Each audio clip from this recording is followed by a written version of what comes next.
What's up, everybody, and welcome to the Wait What Are We Talking About podcast, a variety show where we discuss games, movies, wrestling, and the occasional interview from time to time. My name is Bret, aka Enigma9011, and you can catch this podcast live over on twitch.tv/Enigma9011. You can drop a follow over there, get notified when we go live, join in the chat, join on the discussion if you'd like. But if you can't catch it live, that is a-okay. You can go over to YouTube where it's broken out topic by topic, or podcast services the following Friday where it releases for you guys in full. Last but not least, any way you can support the show, likes, reviews, subscriptions, even just sharing it. It may seem small, but it does help the channel grow. So if you could take the time to do that, we would love and appreciate you for it. Today, we got a wide variety of topics. We're kind of got this weird inverse bell curve of positive, middle's going to be negative a little bit. But we're going to have some fun with it. Let's start with topic one. We're starting with wrestling, because why not? We just, as of recording, had No Mercy this past weekend. NXT's No Mercy. So we're going to be talking about the matches that went on there, the results, what my thoughts are. A little quick sidebar. Congrats to Adam Copeland, a.k.a. or FKA, formerly known as, Edge, going to AEW, popping up at Wrestle Dream. Good for him. We'll see what kind of fun stuff he does there.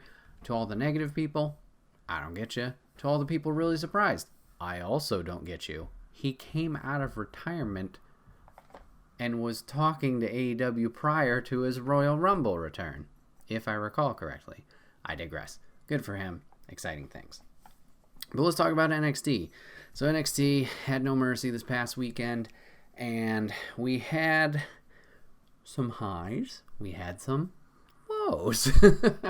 Wide variety of matches took place that night, so let's go over them. I don't know if I'm going to break down each one individually, but I'll just kind of read them all off and then go into what I thought stood out. So for the official show, we did have Baron Corbin going against Braun Breaker, with Baron picking up the win after distraction. We had Trick Williams going against Dominic Mysterio for the North American Championship. Trick Williams would pick up a win here and become your new champion. We had the Fatal 4-Way Tag Team titles on the line. You know what I mean. The family, Tony Dean and Channing Stacks Lorenzo going against Garza and Carrillo, the Creed Brothers, and OTM. Family would retain, we did have the Heritage Cup Championship. Surprising it's a championship. Heritage Cup was online after the big tournament. Noam Dar going against Butch. Noam survived with some interference and shenanigans, with Ilya Dragunov against Carmelo Hayes for the NXT Championship. New champ there as Ilya picked up the win. And then we had the NXT Women's Championship being defended in Extreme Rules. Becky Lynch against Tiffany Stratton, and Becky would retain. Setting up for, as of recording, tonight's match against Tegan Knox. So 6 or 7 matches. Let's dive into it. Overall thoughts of the event to start. This event was fine to boring for a decent chunk of it, in my opinion. It wasn't anything that was bad. There was one moment that was really bad. There wasn't anything that was particularly bad or anything like that. It was just nothing really kind of caught fire, I would say, until the semi-main and main events. Everything else was just kind of okay, or the storytelling aspects I feel just kind of missed and didn't hit their marks like they should have, and that was a little disappointing. Like I said, once we got to the end, those 2 matches I'm very excited to talk about, because those ones are amazing, and I think if you missed this weekend for any reason, you should definitely go check out those 2, because they were hard-hitting, they were very, very good, and I think all 4 of those participants crushed it. So let's talk about the rest of the event, shall we? So we had heel versus heel, Corbin versus Breaker.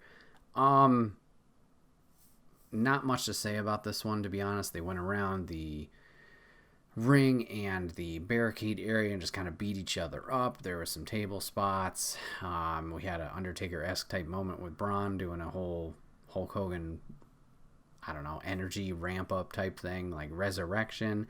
So it looked like Braun was going to pick up the win, but then with a little continuation of his storyline, surprisingly, Von Wagner did not return from his incident with the stairs, but instead his manager decided to get involved. So Robert Stone distracted Braun by jumping at him. He got caught and then thrown out to some security guards.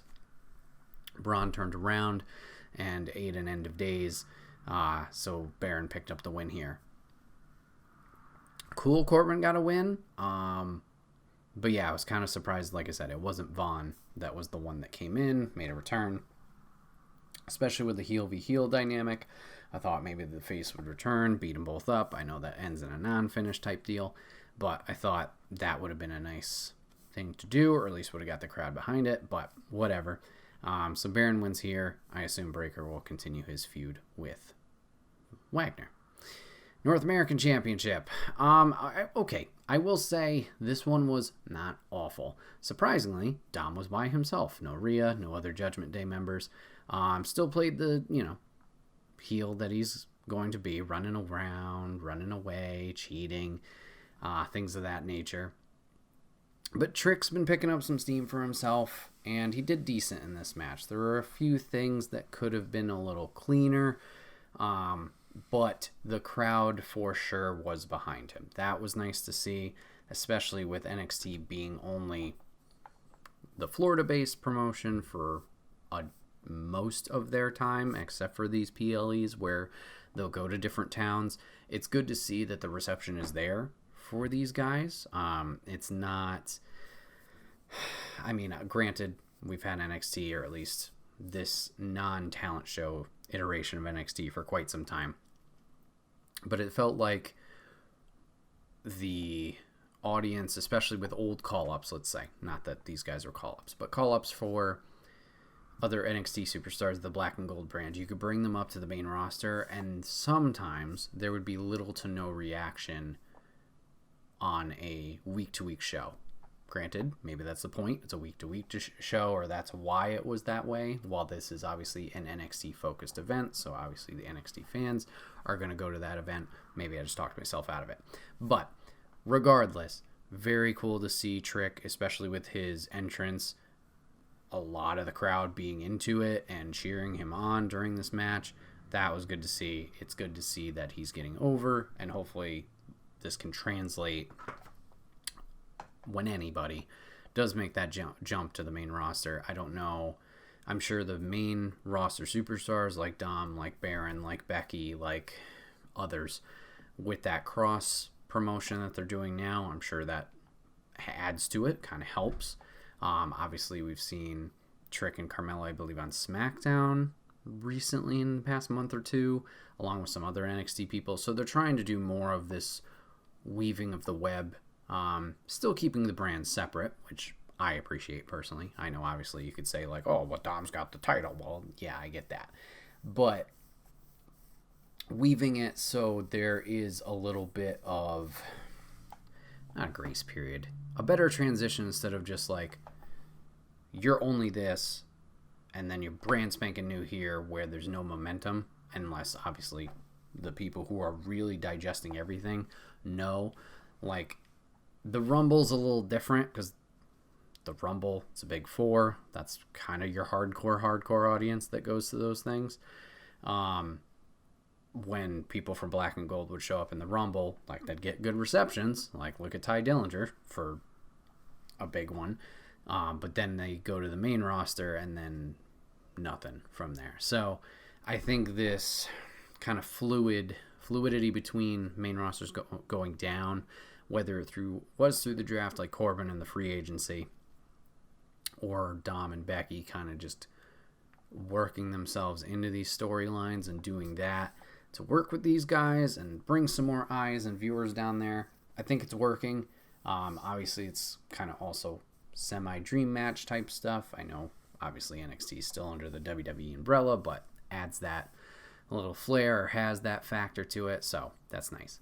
Anyways, Trick did well, picks up the North American Championship to kind of set up this whole, like, him and Mello are going to both be champions at the end of the night, and we're going to party type thing.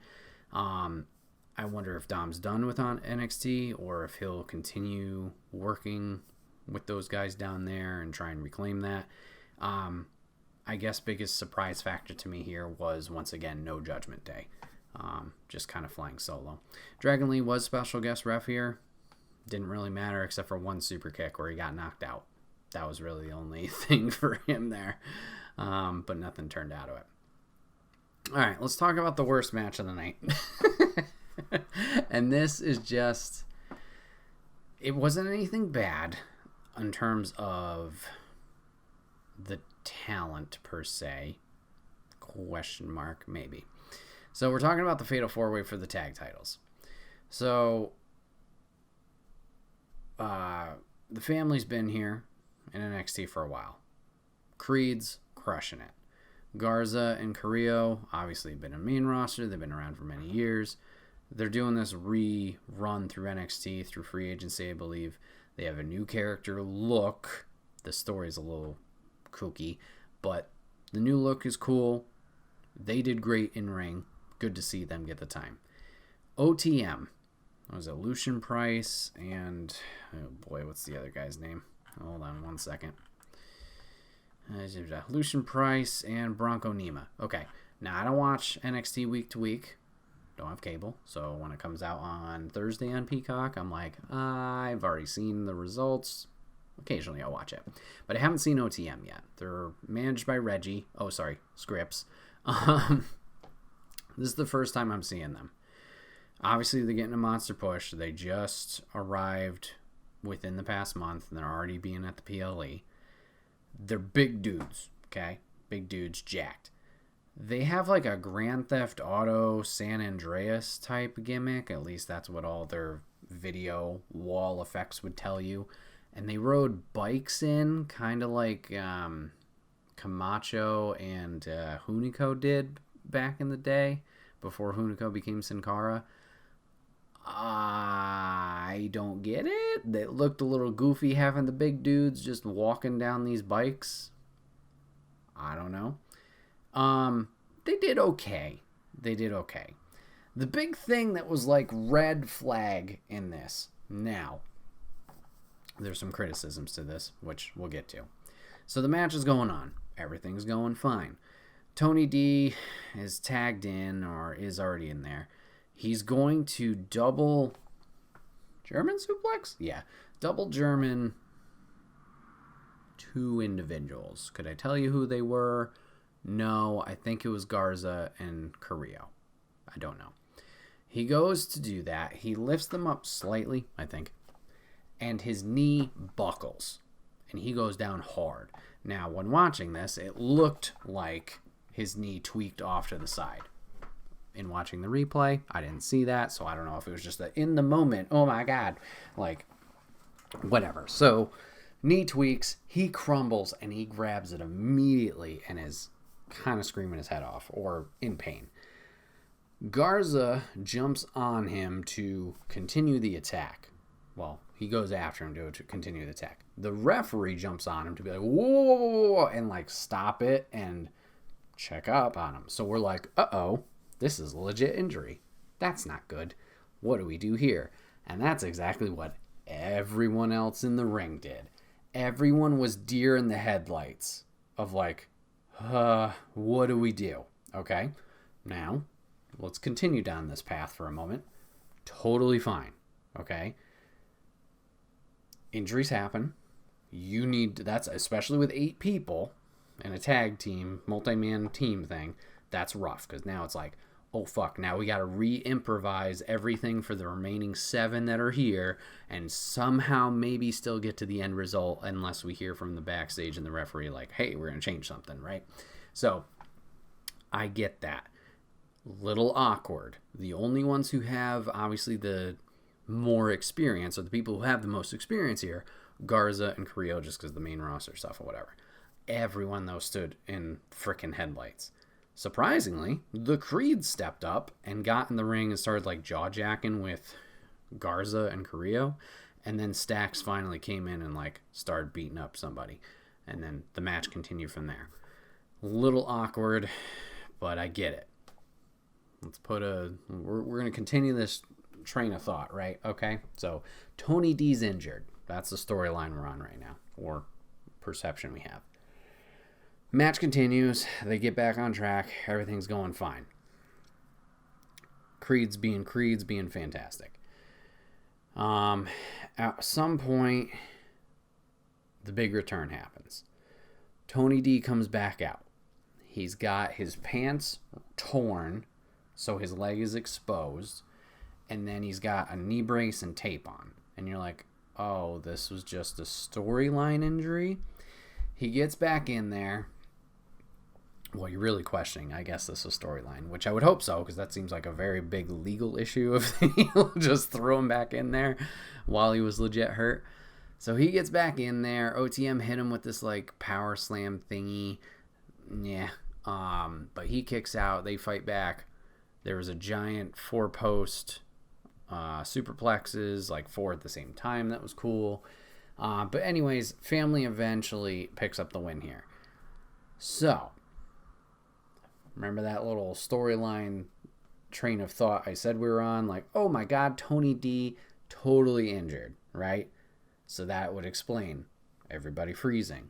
We need to rework stuff. Things may be a little shaky. The lack of experience. But it turns out, granted we haven't heard on the following week of NXT, maybe things will change. It turns out, with Tony D returning, this was a planned injury, right? Who planned that? That's a fine angle to plan. You've done it many, many times before, right? If you're going to plan that, don't have the other 7 guys standing there looking like idiots. I guess you could say that is the sell to the audience that, oh my God, this is a big injury, whatever. I get that. However, aren't we also supposed to be on the train of suspending disbelief? If I'm watching this program, right, and I'm supposed to be suspending my disbelief, I would think the fighters, the wrestlers, would just continue going at it. I guess you could be like, oh my God, that's the legal man. What happens now? But like, their expressions and everything did not even mask any type of like, oh fuck, what do we do now? Like, it just was clear as day of like, I'm lost. I don't know what's going on. Panic button. I feel like they could have hid that a little better or redesigned that where, I don't know, maybe the heels were taunting and like could jeer up to the crowd or make fun of the guy or do something different. So it wasn't just everybody looks like a doofus and then eventually we get back on track. Odd choice. Injury angles work or have worked in the past. This one, for me personally, just didn't hit. And I didn't see much from OTM, and in terms of characters, I'm like, I don't get it. Granted, like I said, don't watch week to week. I think they need some time, but obviously it looks like they'll be getting time because of the push. So, anyways, we'll move on from that. Let's talk about the Heritage Cup now. So, Butch comes out with Tyler Bate in his corner. Noam Dar's got the metaphor. Oh, wait, what is it? How the fuck do they do the M? Is it this way? Yeah, there you go. That's an M. So they come out. It was good. I was cheering for Butch and hoping he would win just because Noam is that, annoying heel. He plays his role very, very well. But there were shenanigans. There was hits after the bell. There was interference by Jakara and Lash. I believe Oro Mensah got hit in at some point. Eventually, Tyler did try and even the odds towards the end. But anyways, we get to a one-on-one. It's the final round. These guys are slugging each other. Pete hits the, bip-bop thing that Bate does and the Tyler Driver 97. Hits both of those. Neither of those work. Hits the bitter end? Think so. And then Wolfgang and Mark Coffey, Gals start attacking Tyler Bate outside. Butch goes and dives on him, clears him, goes back in the ring. Uh-oh, here's Joe Coffey tumbling in the ring. The other guy in the finals of the tournament smacks him. Noam takes advantage of this, picks up the 1-2-3, and he retains. So, just frustrating because the bad guy doing bad stuff. The match wasn't all that bad. It's the weird pacing thing with the Heritage Cup. I like it and I don't like it at times. But now we get Gallus versus British Strong Style on Tuesday. So we'll see what that turns into. But yeah, no M retains after this big tournament across all brands. All right, let's start getting the good stuff, shall we? Dragunov versus Carmelo for the NXT Championship. Holy shit, these guys were hitting each other hard. I mean, Dragunov does that with all of his matches, but damn. Not going to be able to recount this move by move. Definitely not. But we had some stiff shots, stiff chops, stiff kicks. We had one point where Dragunov looked like he got spiked on his head, which was kind of scary. We had a lot of those diving forearms. We had the springboard DDT thing. We had the code breaker looking thing. Both of these guys did really well. Dragunov was in control for a decent chunk of the beginning, and then he started trading back and forth later on. Eventually that forearm, I believe off the top rope, would take it here. The two would shake hands and embrace at the end, leaving Carmelo a little frustrated later on, which I think story-wise this makes the most sense for Ilya to pick up the win. Honestly, also a little surprised. Thought maybe Ilya would go main roster at this point because there was nothing left for him to do, it seemed.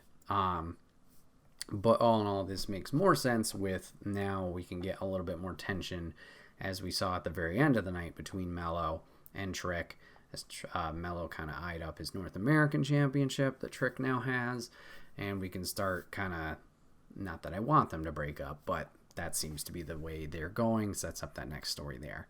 But yeah, those guys did great. Definitely go watch that one if you have time. And let's talk about the ladies too, because this one you need to watch too. Holy shit. Ladies were non-stop in this one. Lots of weaponry. Duh, Extreme Rules. Hitting each other hard. Going bing, bing, bing. Boom, boom, boom. No stop. Nothing. Just going full force. Pedal to the metal of this one. They fought into the crowd initially. Tiffany got smacked upside the eye at one point, leaving a decent gash on her face. But she kept trucking through. We had a lot of weaponry in there. We had a toolbox, we had a wrench, a hammer, there was a table, there was a kendo stick, there was a barbed wire bat, fire extinguisher was used there. Did I mention the Barbie dolls? We didn't do tacks, we didn't do Legos, we did broken Barbie dolls that we dropped each other on and then also threw at the other participant and the audience. That was a little bad, but they readjusted that. Tiffany did a nice little gymnastics move through the barricade on Becky. Hit a great swanton on Becky through a table. Unfortunately, the table didn't break all the way, but that worked out in their favor, or at least it seemed impactful still. Ended this match with a failed attempt at the prettiest moonsault ever.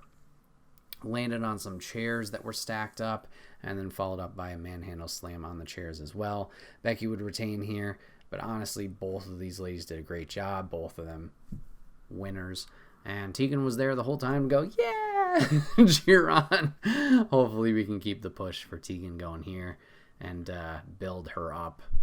Since her return, we've had nothing going on except for that short stint as a tag team. So yeah, those two matches I think saved this night, to be honest. The rest was just okay to that questionable, very questionable tag team match of what was going on. I really hope that it was all storyline and Tony D's not just thrown back in there with a legit injury. That would be not good. But yeah, I guess just what's next. We've had teases of Brian Pillman Jr. the last 2 weeks. We did get another vignette this night. Joe Gacy's going to be doing something different as the Dyad, aka Grizzled Young Veterans, are now out of their contracts or got released. I don't recall which one. They wanted their release anyway. They're no longer in the company, and then Ava and Joe seem to be splitting off, so no more schism. So we'll have to see what's next for those guys. Obviously, how Pillman gets introduced. Is Vaughn coming back to beat up Braun? What are the rest of our talents doing? So yeah, last two matches, crushed it. Rest of it, yeah. We'll have to see how the Halloween Havoc stuff how that turns out over the next couple weeks. I guess they're doing it over 2 weeks, one on Halloween night and one the week before. So hopefully we get some fun stuff there. I wonder if Shotzi's going to come back to host. Maybe. That seems to be her shtick. But yeah, good time overall. Good job, everybody. Moving on to topic 2, let's bring it down a little bit. Let's talk about video games that have been disappointing. And you're probably like, Brett, what are you talking about? Normally you're positive. You want to talk about cool things. Damn right. But I got triggered recently on a stream just by a game I was really, really enjoying, really, really liking. And when it came to wrapping it up and finishing the story, wrestling references, it just really did not, and just kind of dropped the ball in every sense of the meaning. And really, I don't know how to explain it. I felt very empty. I almost didn't even know how to feel. Just like the amount of like shock, which sounds weird because not like anything bad happened, but just the shock value of, wow, that was really disappointing of an experience, or like there was no payoff. So that experience kind of made me want to dive into this and like think about other games that maybe, I don't know if made me feel that exact way, but made me feel similar in terms of like, yeah, that wasn't the most rewarding experience that I was hoping for, or something, or elements of it weren't the best. So let's talk first about the big elephant in the room, the one that kind of started this idea of a topic, but Fall of Porcupine. So Fall of Porcupine, indie developed game, Critical Rabbit, I believe this developer. I believe this is their first game, and it's a German-based studio. The game overall, fantastic. Tells the story of Finley, little pigeon, who's moved to a new town of Porcupine, become a doctor there, and you're kind of going through his journey of learning the ups and downs of the hospital and medical work life while also building relationships with different friends and coworkers in the town, and learning about the city and learning of others' troubles, I guess you could say. Very good in terms of development of these characters and making you care about them. The art style is very cute. Everything is everybody's animals in this town, but very good design in their characters and beautiful landscapes that they have, and buildings and stuff that they've portrayed. And then gameplay wise, it's mainly like that, you know, not life sim, but dialogue, not too many choices, but you kind of have that narrative story between characters. And then they also do fun mini games, whether it's the mini games for your doctor patient stuff, whether it's taking their temperature, well, not taking their temperature, giving the medication, checking their heartbeat, diagnosing them with what their illness or problem is. Those doctor focused mini games, or there's other mini games where you don't do them as often, but depending on the stories that you decide to delve into, whether it's oh crud, of course I'm forgetting characters now, but there's Mia, your other intern friend who was there and recently started, whether it's going with her to do a detective mystery for her acting troupe, or was it Larry? No, there was a Ram. Man, he was cool, and I'm already forgetting his name. I'm so sorry. But going with him to do a board game at the bar, or if he gets into a drunken fight, like doing that. They have different mini games throughout, and there's other ones that I didn't experience, and you can't experience them all, unfortunately, in a single playthrough, depending on your choices of who you want to hang out with. But I saw there's other ones, like there's a basketball one, which seems pretty cool. But there's fun gameplay moments throughout the story. And the story that they're telling is intriguing. There's a little bit of a mystery element with an accident that happened with your character. And then there's also a mystery element of like what's going on with the hospital. Some things look shady and things aren't maybe being kept up right in the hospital. And the story does a good job of explaining those. Like I said, the character development, you care about these characters. and build a relationship with them, and we build tension, we build tension, we build tension. We get to the end, and we do this big climactic, like,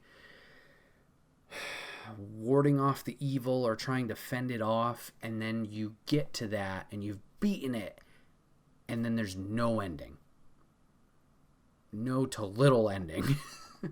Where every conclusion, and not even every conclusion, but the conclusion you get is simply in the credits in little photos, like how some games do, like your endings for the character, like the side characters of like, oh, I wonder what happened. I'm just going to use Kingdom Hearts for example. I wonder what happened to Chip and Dale after our adventure happened, or what happened to Pluto, or what happened to Hercules, and like they show a little cutscene in like a frame as it passes of like, oh, they're rebuilding, or oh, they found this. Like, that's totally fine. Little nice little bow on like people you saw in your journey. You get that, but you get no conclusion for some of the bigger threads that are talked about this entire 7 to 8 hour journey. I mentioned and alluded to Finley's accident. You open this game, you start the game, and Finley has a nightmare about, I assume, a concussion he just got. And like it happened in the hospital. He was trying to help out a patient, and he got hit in the head. And it's this whole mystery where they even allude back to it during the game, as you should, of like, what's happened that night? Oh, we got to figure it out. Was somebody else there? Are they trying to sabotage me? Blah, blah, blah. And you never get a full answer for that. You get this build of there's some shenanigans in the hospital. There was like, I don't know if money laundering was exactly what happened, but the guy in charge of the hospital wasn't putting the money back to keep up the hospital, so it was kind of falling apart, and he was blackmailing his head doctor, and you never catch up with the money guy, the finance guy. You never catch up to him. He never gets his comeuppance. Was he the one who threw the box at you? You have no idea. You never solve that mystery. And it just felt like, what was the point? What, you had all this build, and then you don't even give us that payoff. The only thing we got was the hospital staff is corrupted in the higher ends, and just you're shit out of luck, I guess. One guy tries to redeem himself, which I thought was way too fast and not earned. He ends up dying in the end. I personally didn't feel any sympathy for that character. And then I talked about this whole conclusion and ramping up. Well, in that conclusion of like, you're trying to save the day, for some reason there's like this stomach virus that's going around. It's very contagious. Patients are dying very, very quickly, and you and the hospital staff that are remaining are trying to assist these patients.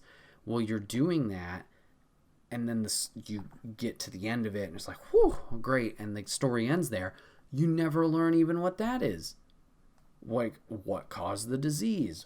Was it someone's malpractice? Was it the building's fault? There's nothing. There's no conclusion to any elements. The riots, the people who had negative feelings about the hospital. It's just like, I'm just such a loss of like, what happened? I think that's just my bigger question of like, I get it. Smaller studio, first game, totally fine. I understand that could be a big undertaking, but to have them do such a great job and to get to this point and then just poof, give up, it seems so confusing. Like, if you needed more time to develop, totally understand games are expensive to make.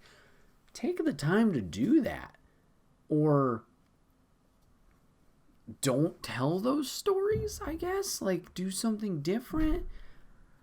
I just, like I said, it just seemed like they gave up, and I want to know what happened.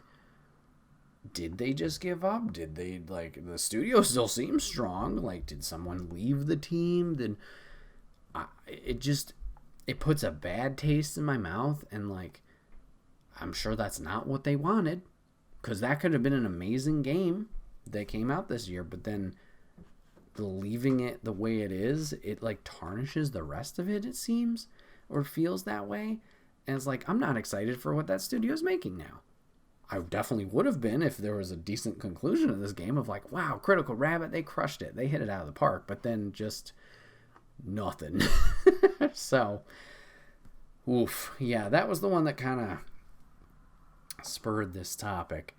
Some other ones in recent years, I think we've talked about it. This is also kind of a revisit, I guess, in a way, to a past topic. I believe it was with Kevin a while ago. But we kind of talked about like purchases we regretted. And I didn't listen back to that episode. I just kind of went off the thumbnail of like, oh yeah, that was there. I think I talked about Brink. And Brink came out. It was a team-based shooter. It was out on Xbox 360 and PlayStation 3 era. And it came out, I think it was like class-based too. So you could be a smaller, skinnier guy who did parkour, or a bigger guy who did explosives. It's been so long. Maybe I should have looked up the trailer before. But that game was so disappointing in the fact of there was no fun factor to keep you engaged enough to keep playing match after match after match after match. Like, it's your typical online shooter, you know, your Call of Duties, your Gears of War, your whatever else is out there. Like, there has to be some kind of gameplay loop that makes it engaging enough to know that, yes, I am doing the same thing, for the most part, in the most basic things, or basic ways, doing that same thing over and over and over and over and over again. But I don't mind and I don't care because I feel rewarded, or I feel engaged, or I feel like I'm having a fun time, whether I'm playing with friends or on my own. And Brink, for some reason, did not have that. They brought new gameplay elements that they tried to implement with like the parkour aspect, where you could like slide and you could climb over different things and jump off walls, I think. Like, that was really cool, but their game modes were very, I don't know if simple is the right term, but they didn't feel fleshed out or built up enough that felt rewarding as the player. And it just kind of fell flat because in the trailers, everything seemed high-paced, seemed really cool and actiony. It seemed like you were going to get rewarded with the customization that you could even do for your players. And that just didn't seem like it was there. I'd be definitely interested to go back and see like a trailer or gameplay footage and see if it is as bad as I recall. Because I'm not remembering a lot of details. I just remember at that time it was like, oof, yeah, this did not hit where people were hoping it did and where I did personally. But granted, that's been probably at this point 10 plus years, so you know, who's going to remember all that much in terms of details? I just remember that was a big one. That was kind of a letdown. In terms of more recent ones, and we talked wrestling earlier, so we're going to talk more wrestling now. We're going to talk about AEW Fight Forever. Fight Forever is a bit of a disappointment in a lot of ways, too. You know, the development team there, bringing in Ukes, which is WWE's old developer, and who else was part of the game? I don't have it in the case, I have it digitally. But it was Ukes mainly. I can't remember the other team involved with it. But they wanted to do something different. Didn't want it to be the simulation type game that the 2K games are, and the SmackDown vs. Raws before that. They wanted to do more arcadey action style, akin to the older games of the N64 era and the likes of those. And in terms of that gameplay, I think they definitely achieved it. It's easy to pick up, hard to master. It's one of those things where you just go in there, beat each other up. Anybody can win. And if you have the right people you're playing with, it could be fun. It's a fun pick-up, drop, multiplayer type game that you can go into. In terms of substance for a game, though, and I think we talked about this in the review, there's a lot to be desired. The story mode, while I appreciate the branching paths that they provided and the slight different story arcs that they have, feels flat when the in-between moments don't really, the quality doesn't seem there, I guess. Like, you're just eating meals, or you're going to the gym, or you're going sightseeing. Like, it just, in terms of quality, did not help the rest of the game or help its image, I guess.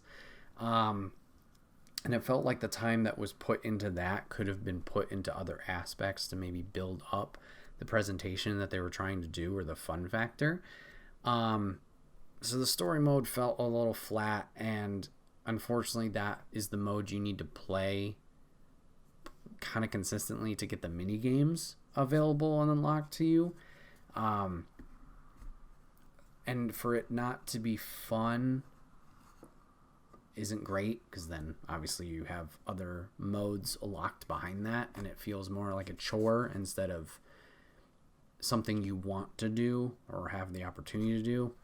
I don't know. Speaking of the mini games, I will say mini games were a lot of fun. Looking at the initial launch of them or trailers of them, I was like, oh, it's Mario Party with the wrestlers. This is very goofy, and I don't know how I feel about it. The games, I will admit, are a lot of fun. Definitely there's ones that shine above others. Those, I will say, are a lot of fun, and that's another aspect of like pick up and play. Anyone can do it. They're all very simple enough. Some I wish maybe got a little bit more TLC, but that was fine. And then roster was fine. I understand it's small. Match types very limited. DLC. So I think they had 4 DLCs. FTR if you pre-order. Well, you get it if you pre-order, but you could buy them separate anyway. So it was FTR, Keith Lee and the Bunny, Hook and Danhausen. Maybe it was only 3. Matt Hardy was pre-order. I think that was it. So anyways, fine. Cool. You get more characters. I think for 2 characters in each pack, unless you get the season pass, it's like $8. A little steep. You get the 2 characters, and I believe you get mini games, so maybe you could kind of not alleviate it, but justify it there. To not have, as far as I know, any kind of roadmap or game plan going forward for this game.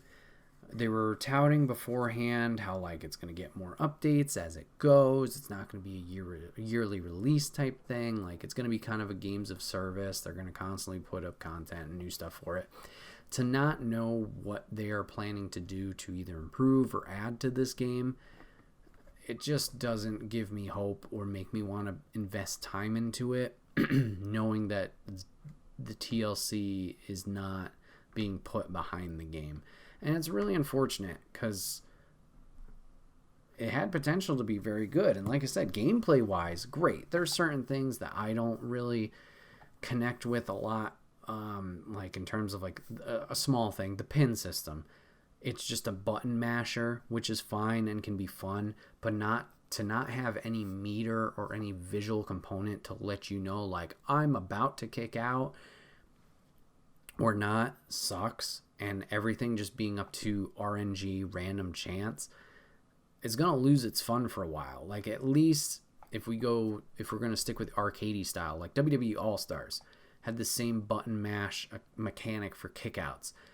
But you could see your progress, you could see what you're doing, and it makes those moments more exciting, of like the tension of like, oh, are they going to break out and reach that top, or they're not? And to have it just all be randomness, very unfortunate.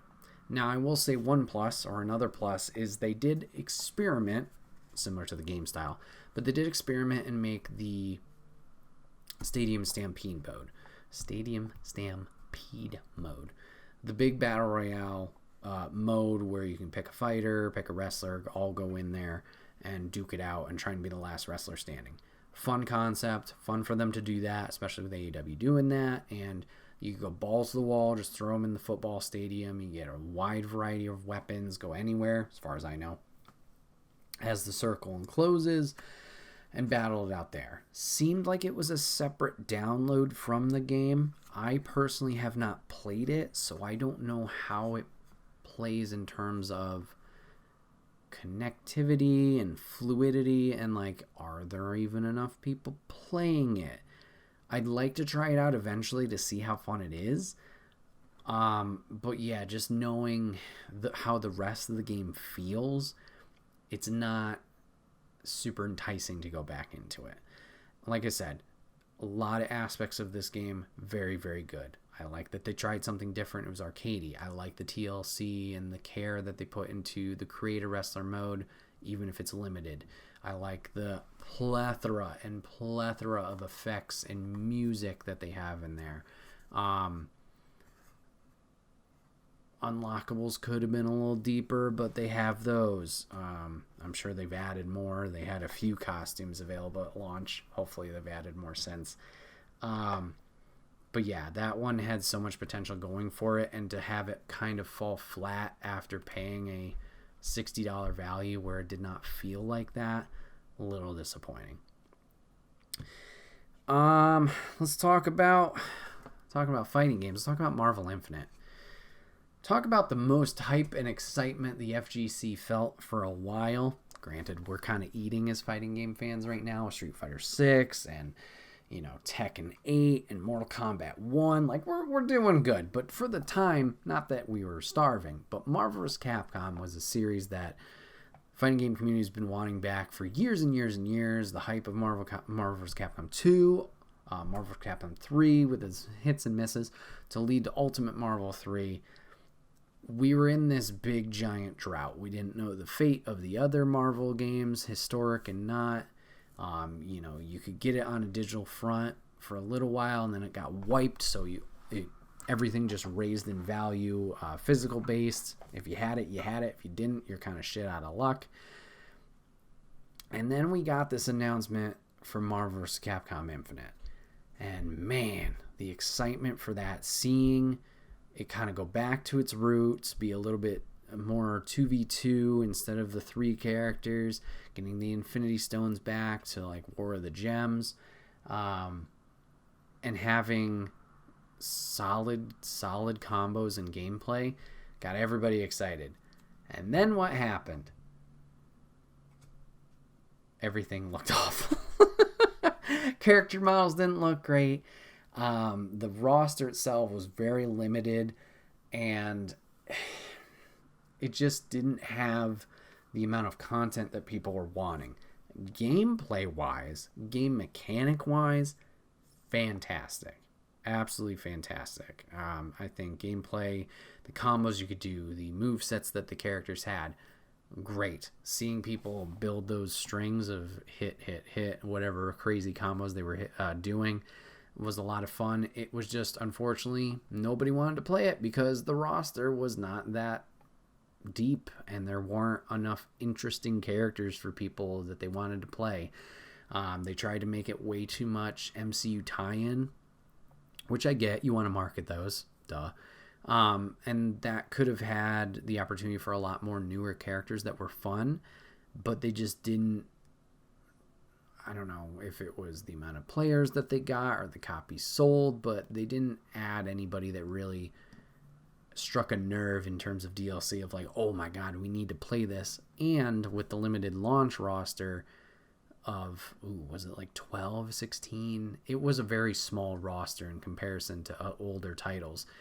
It didn't have the fun factor I guess a lot of people were looking forward to. Story mode was okay. But yeah, it was very limited in what you could do for players outside of the online mode.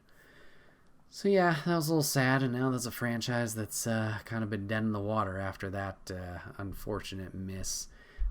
We've been very fortunate now. It's still not available digitally, but Arcade 1-Up has now had the opportunity to make cabinets for the old Marvel vs. Capcom games. Marvel vs. Capcom 2, I believe, happened in this past year, which nobody thought would happen. It's good to see that. It's one of those franchises where, at this point, we don't know if it'll ever come back. And if it does, I just hope they learn something from Infinite and maybe not do that again. Speaking of a franchise making its return, let's talk about Battlefront 1. And no, I'm not talking about the PlayStation 2 era one. I'm talking about the Xbox One, PlayStation 4 era one.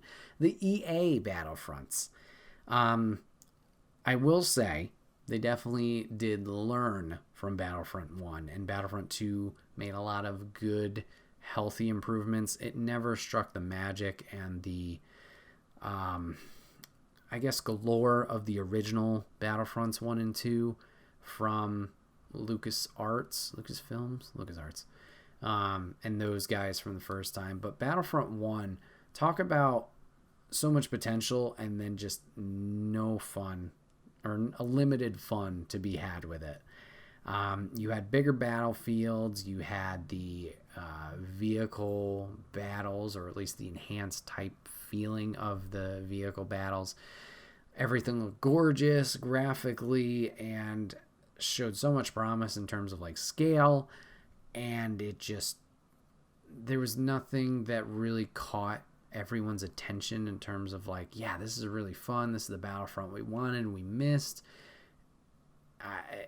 Once again, it's another one of those where it's been so long, I can't remember all the details, but I just remember feeling so bad about it after playing it that when they eventually did announce the second one, it was like, no, I'm gonna wait, this one's not for me. And then after hearing how Battlefront 2 had improved on so much and made things more fun, still wasn't great, still wasn't perfect, or at least like in comparison, but they improved on a lot of things. They made it more fun with the heroes, and adding more heroes. The system was a little wonky for earning those guys.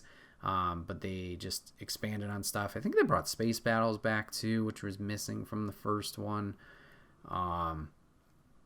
But yeah, that was one that was just like, it was another one of like, oh my god, this is returning, we're so excited, we're so hype and looking forward to it. And then when it finally showed up and arrived, it just let a lot of us down. And I guess that could also be a factor of like, keep your standards in check, but we as gamers never do that. Oh, we're having a showcase, oh, we're having this show, oh my god, they're gonna show this, but we just inflate everything to astronomical proportions that it just can't deliver. And then I got one more. A lot of these have been more recent for sure, but I'm gonna talk about Overwatch 2. Overwatch 2, you'd think this would be a whole new thing. It's going to be a whole new game. Well, if you're not in the Overwatch world, no. It was just a fancy coat of paint thrown over Overwatch 1. And, yeah, you just like, hey, here's a new thing you need to... Well, I guess you didn't have to buy it, but... Here's a whole new thing you need to do. You can't go play the old one, but you can have this new one that looks shiny. We'll add some maps. We'll add a game mode, and at launch we'll add 3 characters. And I'll say, because I was a big Overwatch fan, I will say it was a lot of fun to start with. It was more of the same, so I didn't play it a super long time just because it was like, well, this is exactly what Overwatch 1 was, and I had kind of died off of that with not having a group to play with, or at least people I played consistently with, and doing more of solo queues. It was just like, nah, the new characters were great. I really enjoyed the 3 that they did add. Sojourn was fantastic. Junker Queen, and then was it Kimiko was the healer at the time. They were all great, and I enjoyed playing those new characters and thought they flowed really well into the group, and it didn't feel like anybody was like overpowered or didn't fit the group. And they added so in Overwatch 2 they swapped some up. Oh boy, swatched swapped some things up. They didn't do the loot boxes anymore, which I get was a whole thing, but didn't do that, or they dropped those and went in terms of the battle pass. They're like, all right, we're gonna do a battle pass instead, because of all the trouble with the loot boxes. We're gonna do this. That's how you're gonna unlock your characters. That's how you're gonna unlock your cosmetics and stuff. And at first it was like, okay, that's fair, at least I know what I'm getting into. And I can expect or know what to expect when I get there.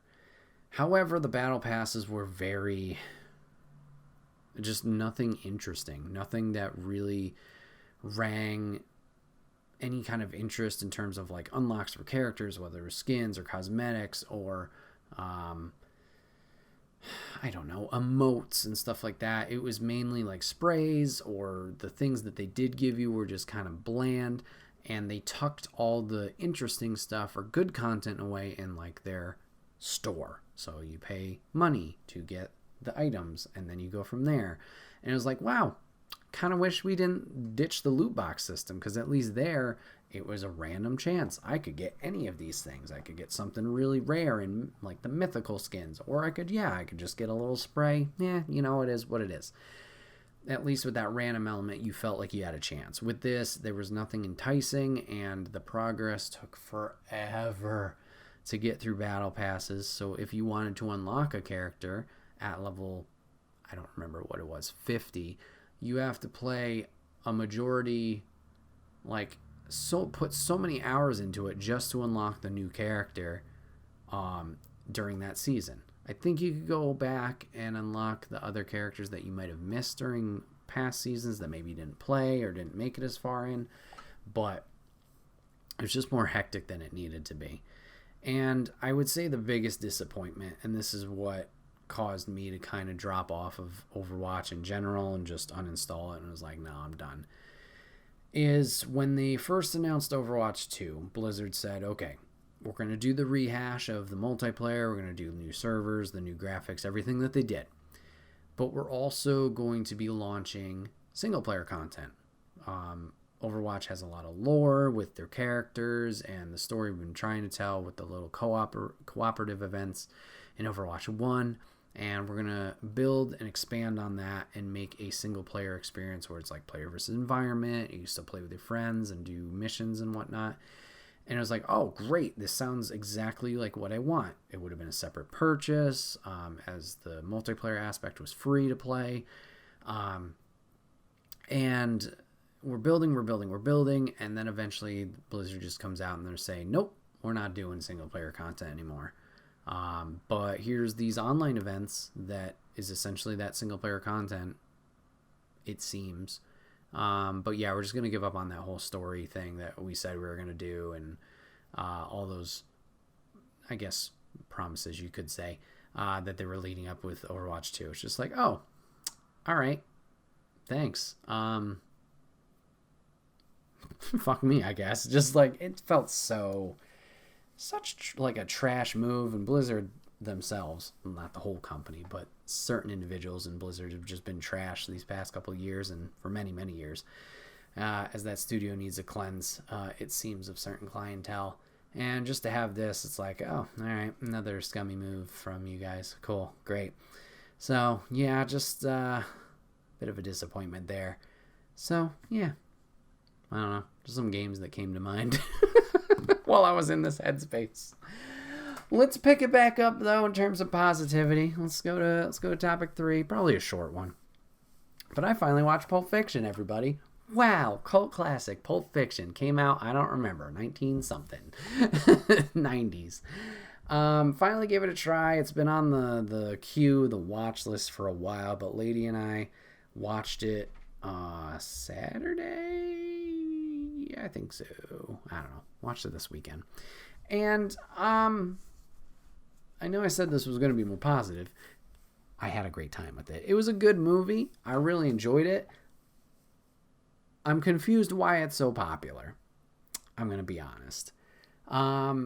So something I've heard about Tarantino movies, which made me think as we were starting this film, is like, doesn't he jump around timeline-wise a lot, and like sometimes shows past events before the previous events, and like he hops around from character to character? Sure enough, yep, that's what we did. He showed the ending of the movie, or at least elements of it, at the beginning, and then at the end we kind of wrapped up those elements. I kind of like that. I kind of like the messing around and hopping around from this POV to this POV to what took place in what order. Kind of like that aspect. What I was scratching my head at was similar to the last topic with the Fall of Porcupine story, was the conclusion and wrap up of certain stories. It felt like we had a lot of build up for certain characters, and then either the conclusion just didn't hit or it didn't feel like things fully finished. So I think I'd say there's 3 main characters in this. So there's, oh boy, why did I even try and think of names? So there's Samuel L. Jackson's character. There's Travolta's character. Yep. Oh boy, I can hear the comments now as you're typing them. Oh, what the fuck? You don't know that guy? Yeah. So yeah, you got Samuel L. Jackson, you got Travolta's character, and then you got Bruce Willis's character. I would say those are the 3 main characters in this whole shtick. Okay, so you got hold on, let me look up the characters' names before I get eaten alive. Okay, so you got Vincent and Jules. Thought so. So you got these 2 who are like hitmen for a bigger mob boss who, I don't know how he's a mob boss, but he's kind of like the kingpin of this area. Everybody's scared of him, and, you know, he's got a lot of clout and whatever. So they're working for him, they're carrying out hits, and they're delivering some package that is his or that he wants, whatever it is. So you see the kind of relationship between these 2 guys. It's funny, they got a good relationship, they get along very well, they're, you know, joking around with each other. I couldn't think of a better term. So you enjoy them a lot. You get their relationship, and then from there you kind of get these other stories. So like Bruce Willis is a boxer prize fighter who works with the big kingpin boss, and he's supposed to take a dive at a fight. Turns out he doesn't take a dive in that fight, and then he's running away from Kingpin Man, right? With big money because he bet on himself. Okay. So those are the main characters, those 3 gentlemen. And then it hops around where you get a moment where Vincent is taking out the wife of the Kingpin guy, Uma Thurman's character, and they're out on date night, and drug stuff happens, and trouble afoot, like a little short story there. And then you get a short story with Bruce Willis's character, where he's running away from the Kingpin dude, and he's got this relationship, and they're going to run away to Kentucky. I don't remember where it was. Tennessee is where it was. They're going to run away, but then they forgot something, so then he's got to go back, and then he runs into the Kingpin guy, and then they get into shit. Let me tell you, that took a turn. So they get into their own shenanigans. And then you get this story where the hit that Jules and Vincent went on, they barely escaped out of there alive, and Jules thinks it's like a miracle, and he's like a god man now and a religious dude, and he's like, I'm gonna give up this life of crime. And he's like not a holy man, but they get into trouble of killing a guy accidentally in their car. So then Quentin Tarantino shows up in his own movie, and then they gotta clean a car, and then like it's just these short stories essentially in this weird thing. And I'm like, it's all intriguing. I'm just really confused. Like, nothing was like super duper funny. Nothing was made super duper sense or got like a good nice wrap up bow. Like, Vincent ends up getting killed by Bruce Willis's character. I think his name was Butch. Like, just lickety split, just there. He gets shot. Jules, we see him have this big prophet moment with the robbers we meet at the very beginning of the film, but like we don't see where he goes after in life after this or preceding this. And then Butch ends up helping the Kingpin and then escaping. I assume he just went on to a better life, and then the Kingpin's just going to be like, muhaha, behind the scenes doing his own thing. Weird, very weird. I enjoyed it, but I'm also like, I don't know why this is as popular as it is. Like it's a cult movie kind of thing. I don't know. It's a good time. It was weird. Maybe it's just the style of the hopping around from point to point. I don't know if it was just the obscurity and absolute randomness that this movie sometimes throws at you. Like Christopher Walken's in there at one point talking to Kid Butch about his dad in the war and how he smuggled stuff up his... And like there's that, and then there's the Kingpin Butch shenanigans and the trouble they get to, and like that's a curveball I didn't expect. And then, yeah, the OD drug stuff with Vincent and Uma Thurman's character, just all very confusing. Like narrative. Whoa, way hard turn curve over this way, and then we get back to the narrative, but then it doesn't have these nice neat brackets at the end. It's just like, here's fun short stories where you get to peer into these people's lives. Okay. I don't know. But yeah, just wanted to quickly, because I'm sure that was real short, quickly rant and rave about Pulp Fiction. If you can enlighten me about why this is a big cult phenomenon, I'd love to hear it. It was very funny to see the looking around meme in real time.